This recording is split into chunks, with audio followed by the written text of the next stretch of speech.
بسم الله الرحمن الرحيم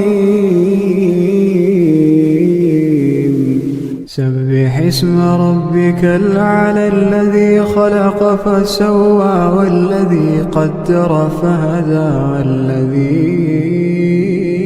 أخرج المرعى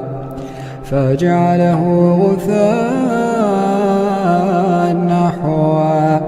سنقرئك فلا تنسى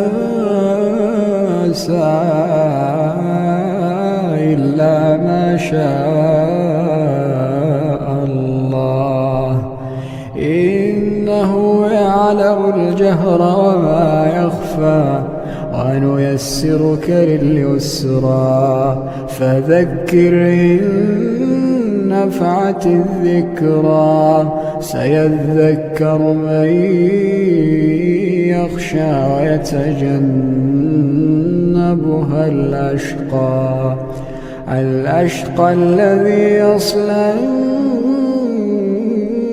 النار الكبرى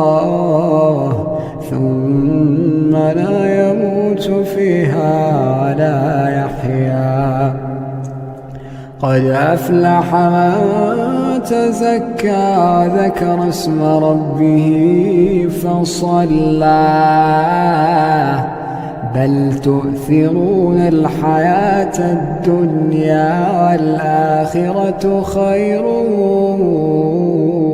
وأبقى إن هذا لفي الصحف الأولى صحف إبراهيم